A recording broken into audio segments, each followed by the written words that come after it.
Of course, the big news out last night in that rush of earnings is the executive change over at Amazon. Jeff Bezos, the company's CEO, is going to step back as CEO in the third quarter, take on the executive chairman role. And Andy Jassy, who we see here on the right side of our two-box screen, the CEO of the AWS business, will be stepping in to lead Amazon overall. Yahoo Finance's Dan Howley joins us now with a bit more, Howley, on just what Andy Jassy's deal is. I mean, people in our business have heard of him, maybe haven't thought too much about his background, the role he's played within Amazon over the last several years. But the stock reaction today suggests that investors are both familiar with Jassy and pleased that he will be the person leading Amazon in this post-Bezos era. Yeah, I think the big reason for that is that AWS has been a huge driver for Amazon stock in recent years, as it's seen the increases it has in revenue since it took off. Andy Jassy's been there the entire time for AWS.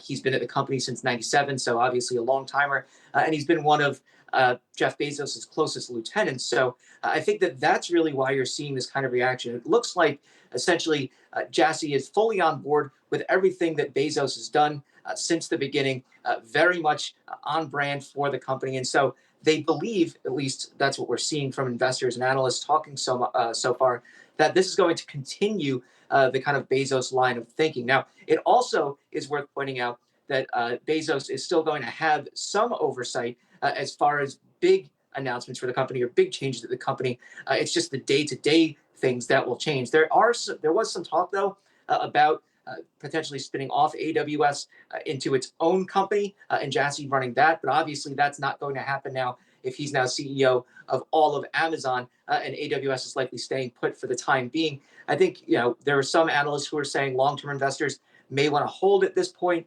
but it just feels to me as though this is kind of going to operate as business as usual. It's just a different person at the helm, but same essential core beliefs and values that Bezos had.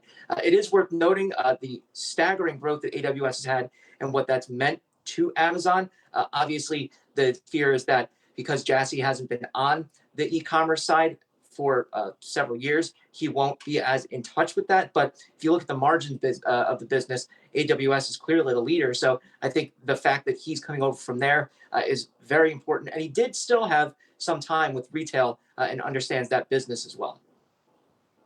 Yeah, an analyst we spoke to earlier said at this point they wouldn't necessarily spin off AWS unless they were forced to by regulators, Dan. Something else I want to bring up, if I could, is Jeff Bezos and his now career or life. What is he going to be doing? And even though he's not going to be day to day at Amazon, he is, of course, still going to be the executive chairman. And there's also a lot of talk about his space venture, Blue Origin, and that he might devote more time to that. He'd sort of been splitting his time. In the meantime, while he's been doing that, his Blue Origin's really been overtaken and then some by SpaceX, Elon Musk's space company, even though the company did have an explosion on landing yesterday of its Starship rocket. But that doesn't seem to be much of a setback for the company. Again, it's sort of far outpaced what Blue Origin has been doing.